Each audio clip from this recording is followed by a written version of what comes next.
Още повече, че от всякъде, от другите държави, започнали да идват хора. Ето, например, у нас в Русия, ситуацията днес е такава, че много хора отиват в Москва. Защо? Не защото им се иска, а просто защото в Москва можеш да спечелиш повече. По същия начин, във Волжка България, където са натрупвали много богатства, от всички страни прииждали хора, за да могат бързо да забогатеят. Затова населението се увеличавало с катастрофална скорост. Поэтому население там увеличилось, просто с катастрофической скоростью. Същото ми разказа и археологът доцент Алберт Нихомаев, който разкопава крепостта Алабуга на другия край на Волжка България. Там, близо до планината Урал, преди повече от 1000 години българите построили форт, който поел контрола на търговията по река Кама. В ниското до брега на реката били селата на угрите, прадедите на съвременните унгарци. Угрите били български поданици и се занимавали свободно с земеделие и скотовъдство, а българите се настанили на хълма, от който се вижда цялата долина на река Кама. Освен военния гарнизон в крепостта била и българската администрация, която управлявала района и събирала таксите от търговците, разказа доцент Нихомаев. В годините на най-голямото им могъщество Волжка България контролирала всички тези земи от Каспийско море до Северния ледовит океан. Търговците нямало как да заобиколят България и плащали по 1/10 от товара си, независимо дали пътували с кервани през степта по пътя към Киев, Търново и Константинопол или плавали с кораб по Волга. Срещу 10%-овия данък, без значение от кой народ и коя религия били, получавали сигурност и право за свободна търговия на всички пазари в страната. Но през 13 век съдбата на Волжка България щяла да бъде променена. Държавата била нападната от най-силната армия в тогавашния свят и ние пътувахме точно към крепостта, където вероятно се е състояла последната битка с тази армия. Когато неотдавна открили крепостта, към която пътувах, археолозите били изумени. Видели средновековен град, застинал и недокосван от хора през последните 800 или 1000 години. Так, показвай. Навсякъде имало следи от безпощадна битка. Земята била буквално набучена от 1000 стрели. След битката 1000 мъже, жени и деца останали непогребани по улиците, в домовете и навсякъде около града. Вещите им стояли недокоснати. И всичко друго си стояло под изгорените им домове. Огнища, хамбари пълни с зърно, скрити съкровища, стоки от всички краища на света. Учените били удивени от богатствата, които открили, и се питали защо градът не е разграбен, защо убитите не са погребани. Хората от близкото село не можели да им отговорят, защото от поколение на поколение се предавало, че това място насред гората е зловещо, опасно и прокълнато, и никой не смел да ходи там. И така векове наред никой не безпокоял мъртвия град, докато не дошли археолозите.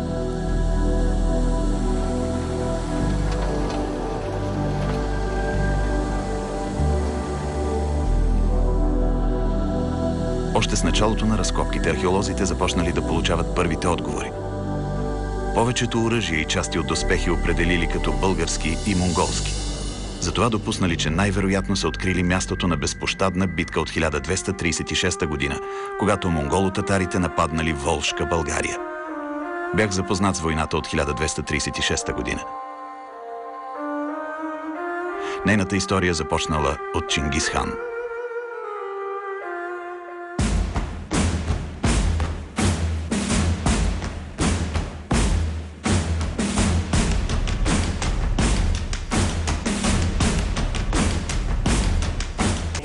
През 1206 година в монголските степи Чингис хан създал държава. Тази държава била малка, но с нова военна тактика, жестокост и огромно количество конници за по-малко от 20 години тя покорила Северен Китай, Сибир, Централна Азия и през Армения, Грузия и Азербайджан нейната армия преминала Кавказските планини и нападнала руските княжества. До 1223 година монголо-татарите на Чингис хан завладели половината свят, без да загубят нито една битка. При нахлуването им във Волжка България обаче не само били разгромени, но и унижени от българския владетел Челбир. Защото българите взели няколко хиляди пленници и след това ги разменили срещу овни. Един войник срещу един овен. Един войник срещу един овен. Така тази битка влязла в историята като Овнешката битка. Поражението на армията на Чингис хан във Волжка България е останало единствената загубена битка на владетеля, създал най-голямата империя в света. 2 пъти по-голяма от Рим и 4 пъти по-голяма от империята на Александър Македонски. Скоро след войната с българите Чингис хан починал, като завещал на синовете си да нахлуят на изток. Но първо трябвало да превземат Волжка България, която стояла на пътя им към Европа. В изпълнение на завещанието, армия на синовете на Чингис хан нахлула през 1229 година във Волжка България, но била разбита. През 1232 отново нападнали и отново били отблъснати.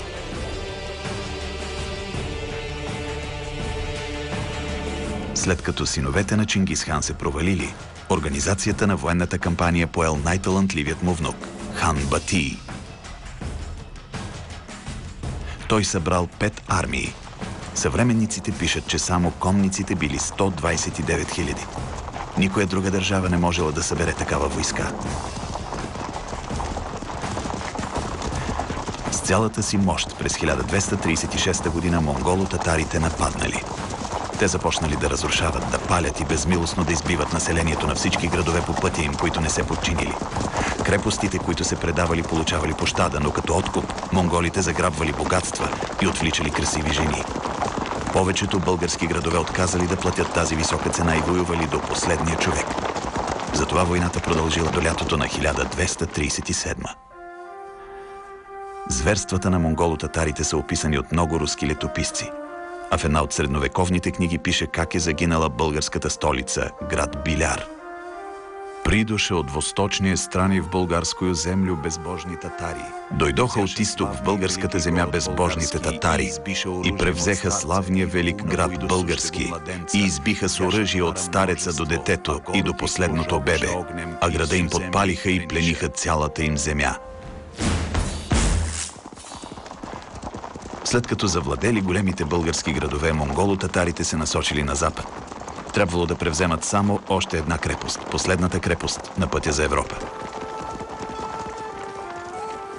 Обикновените хора, както при всички подобни войни, ужасени бягали. Едните на изток, за да се скрият в планината Урал, други към руските княжества или на север в страната на мрака, а трети на запад. Те знаели, че изходът на тази битка ще реши дали децата им ще останат живи. Сега историците твърдят, че много от тръгналите на запад са бягали към мястото, към което пътуваме и ние. Към най-западния град на Волжка България. Към последната крепост.